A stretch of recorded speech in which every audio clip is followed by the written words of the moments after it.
¿Alguna vez has sentido que hay algo más en las páginas de la Biblia?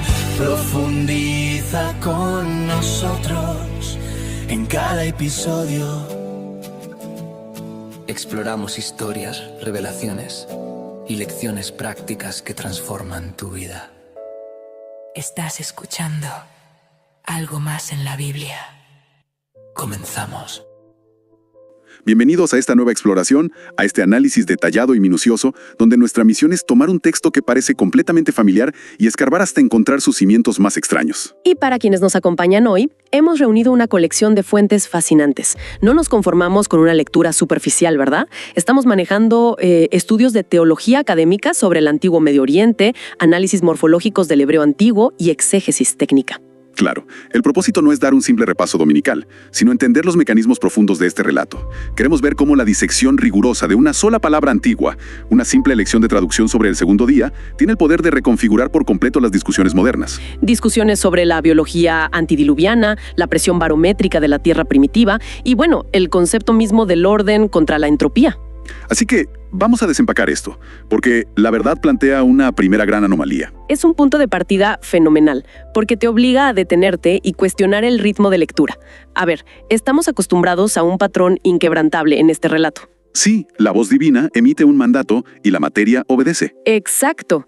La nueva estructura recibe un nombre y finalmente llega el sello de aprobación, ese es bueno, que funciona casi como el aplauso al final de un acto teatral. El primer día con la luz recibe su aprobación, ¿no? Ajá, y el tercer día, con la tierra firme y la vegetación, recibe la suya también.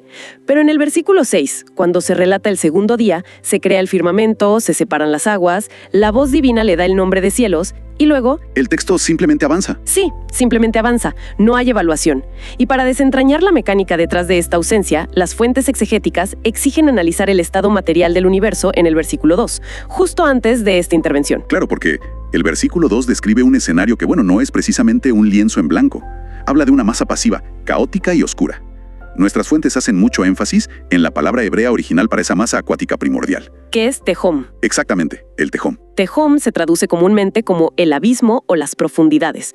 Y es crucial entender que no es simplemente agua como la conocemos hoy en día. O sea, representa un estado de materia totalmente indiferenciada. Es entropía pura. Entropía pura, exacto. No existen fronteras, no hay gradientes de temperatura, no hay condiciones termodinámicas que permitan la vida. Es un océano cósmico oscuro donde ninguna función biológica podría prosperar. ¿Sabes? Si intentamos estructurar esto en nuestra mente moderna, es como organizar un closet muy desordenado.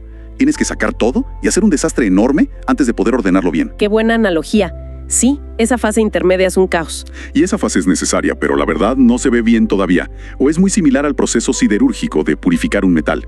Tomas la mena cruda, llena de impurezas, y la metes a temperaturas extremas en un crisol. Claro, en la fundición todo es inestable. Inestable y peligroso. Ciertamente no tiene la forma de la espada o el escudo final. La separación de las escorias es un paso intermedio crítico, pero si miras el crisol a la mitad del proceso, pues no puedes decir que la obra esté terminada. Ni que sea útil todavía. Exacto. Entonces, ¿acaso el texto omite la frase «es bueno» porque separar las aguas es meramente la fase del crisol? Lo fascinante aquí es que el concepto teológico que subyace a esa excelente metáfora del crisol se denomina ontología funcional. El académico John Walton y otras fuentes históricas detallan esto a fondo. ¿Y cómo funcionaba eso en la mentalidad antigua? Pues en la mentalidad del antiguo Medio Oriente, un objeto o un espacio no existe plenamente solo por el hecho de tener masa o materia. La existencia se define por tener una función específica dentro de un sistema ordenado. O sea, si no sirve para algo en el sistema, no existe realmente. Exacto. Por lo tanto, el acto de crear el firmamento en el segundo día es un medio instrumental, no es un fin en sí mismo. Vaya, eso reestructura la lectura por completo. Significa que abrir espacio entre las aguas no es el objetivo último de la ingeniería divina en ese momento. Es simplemente la instalación de la infraestructura básica. Sí, la plomería cósmica, digamos. El escenario aún no es habitable. No puedes llamar bueno a un paso preparatorio cuando el propósito final es sostener vida biológica compleja. Tiene todo el sentido. La obra iniciada en el segundo día permanece en un estado inconcluso hasta el tercer día, cuando la tierra firme por fin emerge de esas aguas separadas y la maquinaria botánica del planeta se enciende. Claro. Solo cuando el ecosistema tiene la capacidad de producir fruto y sostener vida, el texto retoma el ritmo y otorga la aprobación. Así es.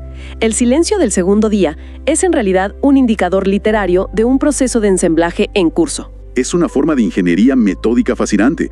Pero bueno, Si aceptamos que el segundo día es la construcción de una infraestructura, la disección lingüística de nuestras fuentes nos obliga a mirar los planos de esa estructura. Y aquí es donde la mentalidad antigua choca frontalmente con nuestra cosmología moderna. Totalmente. Porque el texto relata que se construyó una expansión o un firmamento para mantener las aguas de arriba separadas de las aguas de abajo. Y la raíz hebrea que aparece aquí es raquía. Raquía es, lingüísticamente hablando, el núcleo de toda esta anomalía. Esta palabra se deriva del verbo raká. Ajá. Y si analizamos el corpus literario de esa época, fíjate que raquía jamás se utiliza para describir sustancias tenues, gaseosas o invisibles. O sea, lo que hoy entendemos por atmósfera o oxígeno. Ah, ¿no? Entonces, ¿para qué se usaba? Su uso cotidiano pertenecía casi exclusivamente a los gremios de herrería y orfebrería. Aquí es donde se pone realmente interesante. O sea, estamos hablando del acto físico de forjar metales. Concretamente, describe la acción mecánica, rítmica y violenta de golpear un bloque de metal candente, como el bronce o el oro, con un martillo pesado. ¡Qué locura! Sí, golpear para extenderlo y aplanarlo hasta convertirlo en una lámina delgada pero inmensamente rígida y estructuralmente íntegra. Espera un momento, porque me cuesta procesar la disonancia cognitiva aquí. Me estás diciendo que los textos antiguos describen el cielo como una cúpula de metal sólido. Así lo conceptualizaban, sí. Pero a ver, si los pueblos de la antigüedad salían de sus tiendas, veían las nubes moverse fluidamente con el viento, sentían la brisa en el rostro, observaban a las aves atravesar el cielo sin ninguna resistencia física. Claro, tenían ojos, veían lo mismo que nosotros. Entonces, ¿por qué insistirían en codificar el firmamento con la terminología de una rígida placa de bronce batido? ¿Había acaso un terror psicológico a que ese caos primordial, el Tehom, volviera a colapsar sobre ellos y la barrera no era una bóveda hiperresistente? Esa es precisamente la pregunta central que nuestras fuentes teológicas se plantean. Y la resuelven desde dos frentes. Primero, introducen el concepto de lenguaje fenomenológico. O sea, describir las cosas tal como se ven. Exacto. Los autores antiguos no estaban redactando un modelo astrofísico cuántico. Describían la bóveda celeste tal como se percibe ópticamente desde la superficie terrestre. Claro, un cielo azul despejado, sin pilares visibles que lo sostengan, pues parecía tener la estabilidad inherente de una cúpula sólida fabricada por un arquitecto maestro. Exactamente. Pero el segundo frente, el histórico, es aún más revelador y responde directo a tu punto sobre el terror psicológico. Hablemos de ese contraste histórico, porque nuestras fuentes traen a colación textos babilónicos que cambian toda la textura de esta palabra. Sí, para entender el Génesis debemos entender a sus vecinos. El imperio babilónico dominaba el entorno cultural con su propia epopeya de la creación, el Enuma Elish. Un texto fascinante. Muy intenso, porque en ese relato el abismo acuático primordial no es una simple masa de agua inerte, es una deidad activa, monstruosa y vengativa llamada Tiamat. Que suele representarse como un dragón del caos, ¿verdad? Un dragón del caos. El universo, según los babilonios, nace de una guerra cósmica encarnizada. El dios guerrero Marduk se enfrenta a Tiamat, la asesina de manera brutal y luego toma su gigantesco cadáver. Esto es bastante gráfico. Muy gráfico. Lo parte por la mitad como si fuera un pez seco y utiliza la mitad de ese cuerpo ensangrentado para forjar la bóveda del cielo y contener las aguas contra ella. Vaya, el nivel de violencia fundacional en ese mito es paralizante. Implica que, para los babilonios, la estructura misma del universo es el resultado de un desmembramiento bélico. Un cosmos nacido del trauma, básicamente. Totalmente. O sea, el cielo bajo el que vivían era literalmente la carcasa de un monstruo derrotado, que en cualquier momento podía desatar su furia residual. ¡Qué forma tan estresante de ver el mundo! Ahora, coloquemos la narrativa del Génesis junto a ese escenario. El texto hebreo realiza una desmitificación radical e intencional. El Tehom no es un dragón de agua. Es simple H2O, pasivo y sin mente. No hay guerra de dioses, no hay espadas, no hay derramamiento de sangre cósmica. Nada de eso. La deidad del Génesis no necesita combatir al caos, lo somete mediante la pura soberanía del lenguaje. La elección de raquia, el lenguaje del metal batido, comunica intencionalmente que la barrera del cielo es un diseño arquitectónico limpio, intencional y pacífico. Es un refugio construido meticulosamente, no la escena del crimen de una diosa asesinada.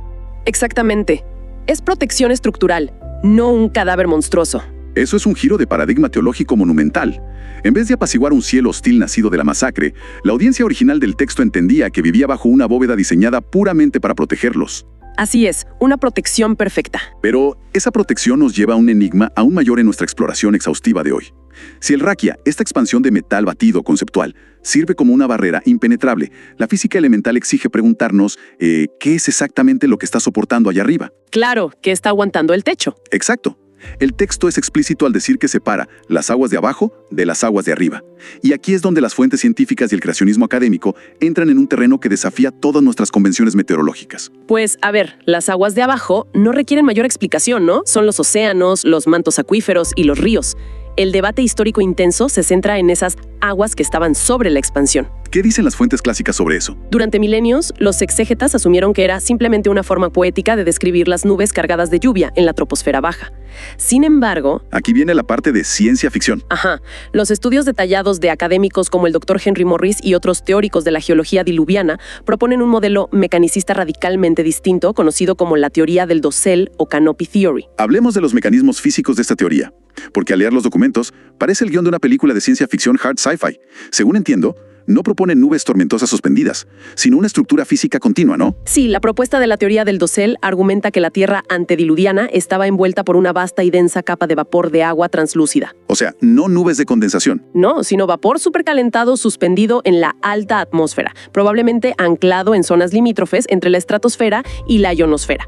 Y estaría sostenido por la rotación del planeta y un equilibrio térmico que hoy simplemente no existe. Si tratamos de modelar eso físicamente, alterar los componentes de la alta atmósfera a ese nivel cambiaría por completo la presión barométrica en la superficie terrestre.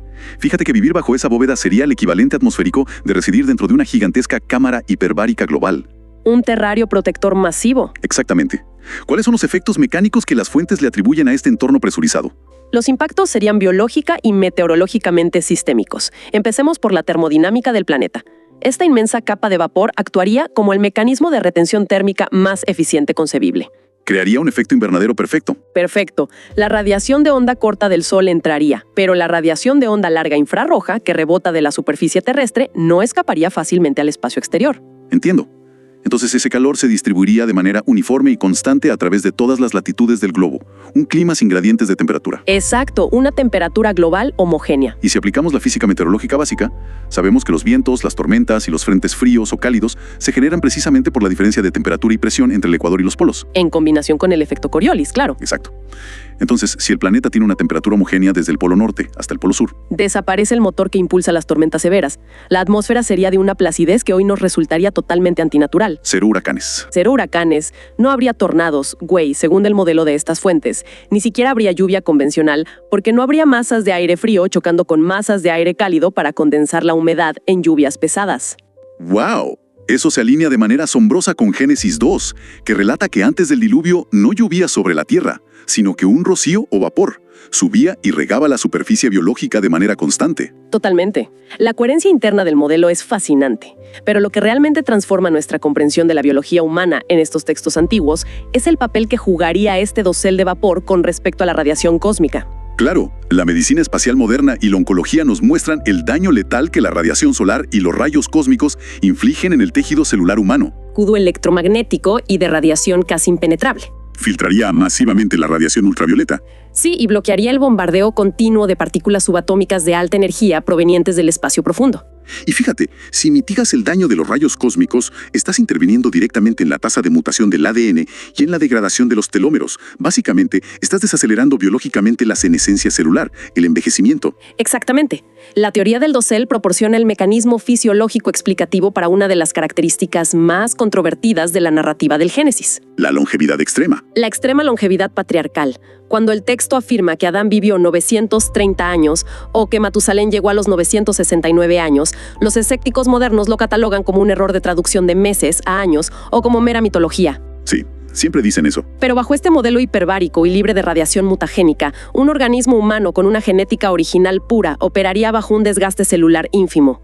La vida extendida por casi un milenio se convierte en una consecuencia biológica esperable del entorno. No en un truco de magia literario. ¿Qué nivel de sinergia entre la geología propuesta y la longevidad biológica?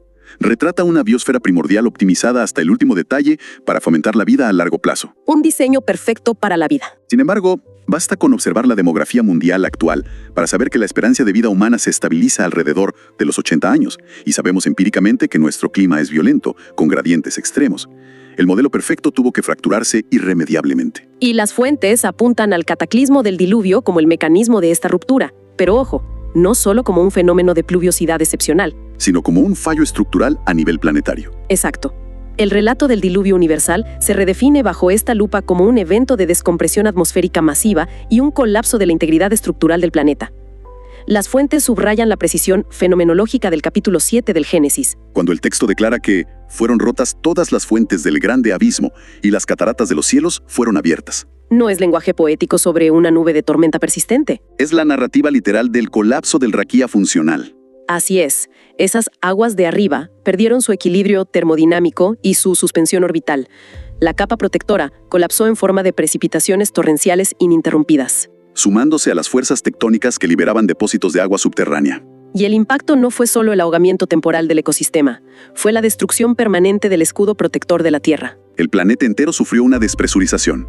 El invernadero gigante se destrozó por completo. Y el registro de las consecuencias es visible inmediatamente en las genealogías posteriores al diluvio en el texto bíblico.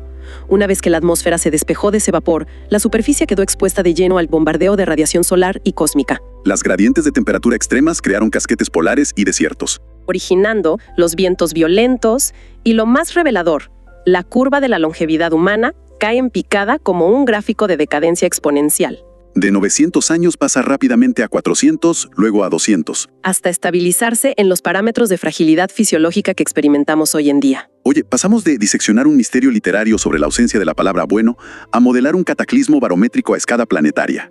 Es una reconstrucción impresionante. Es un viaje analítico profundo, sin duda. Pero al adentrarnos tan profundamente en las matemáticas del clima antidiluviano y en la etimología de los metales forjados, corremos el riesgo de perder de vista la arquitectura fundamental que gobierna todo este relato. Totalmente. Hay que regresar a lo básico. Debemos aterrizar estos hallazgos en nuestra estructura conceptual del orden cósmico. Nuestras fuentes insisten en que volvamos al mecanismo primordial que la voz divina empleó en el segundo día, que es la raíz hebrea, Badal. Ah, claro. La palabra Badal encierra toda la teología de esta sección. Significa separar o divinir. ¿Por qué está en clave esa separación? Porque en todo este análisis comprobamos que el Creador no introduce nueva materia en el segundo día, sino que opera sobre la entropía ya existente, el Tehom, imponiendo límites topológicos inquebrantables. En la ontología del mundo antiguo, la vida es estadísticamente imposible en la fusión indiferenciada de los elementos, ¿no? Exactamente. La viabilidad del tejido biológico depende estrictamente de que las cosas se mantengan separadas. A esta maquinaria de separación, el texto da el paso adicional de otorgarle un nombre específico: cielos. Y la antropología del Medio Oriente antiguo nos enseña que otorgar un nombre no es simplemente asignar un identificador acústico. Es la manifestación definitiva de autoridad o soberanía sobre el objeto nombrado.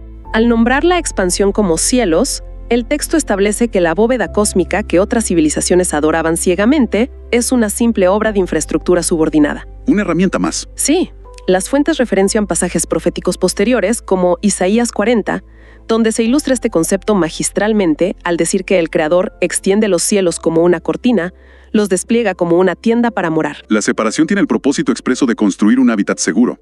Y esto nos obliga a replantear nuestra comprensión contemporánea. ¿En qué sentido? En que, en nuestra cultura actual, solemos interpretar los límites, físicos o conceptuales, como fuerzas antagónicas.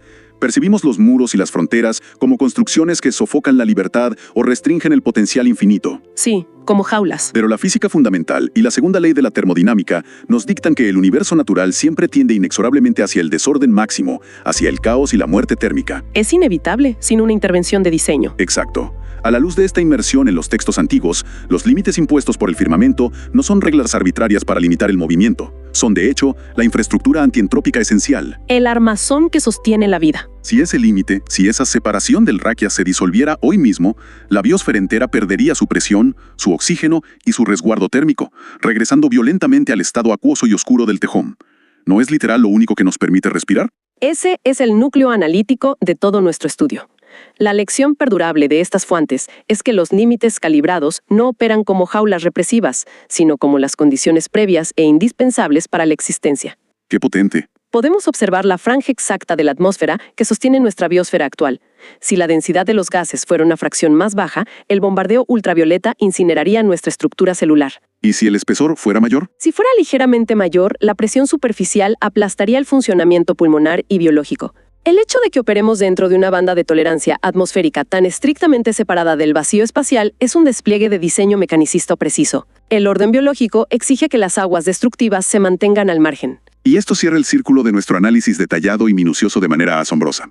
Comenzamos esta sesión intentando resolver la ausencia de una validación positiva en el segundo día. Descubriendo que Dios no festeja fundaciones incompletas. Analizamos la morfología violenta del término raquia, el metal batido que brindaba a los antiguos la seguridad de que el cielo no los aplastaría como en los mitos babilónicos.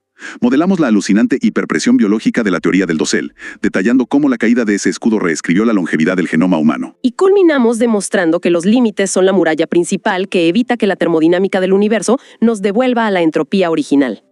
Todo este conocimiento extraído de la minuciosa observación de apenas 3 versículos de texto. Este nivel de profundidad demuestra que las herramientas de la filología antigua y la física teórica pueden interactuar de formas imprevistas, si nos tomamos el tiempo de desarmar la estructura de la narrativa con rigor metodológico. Sin lugar a dudas. Para quienes nos escuchan y nos han acompañado en esta intensa expedición literaria y científica, la implicación práctica es observar el entorno con una perspectiva radicalmente distinta. Completamente renovada. La próxima vez que miren hacia la inmensidad del cielo diurno, no están observando un simple vacío pintado de azul.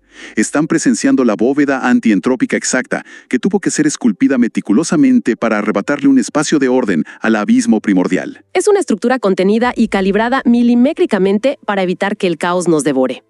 Y bueno, para cerrar esta sesión de estudio, me gustaría sembrar una última semilla analítica. A ver, cuéntanos. Está enraizada en un detalle morfológico muy sutil de las lenguas semíticas que nuestras fuentes resaltaron casi al final.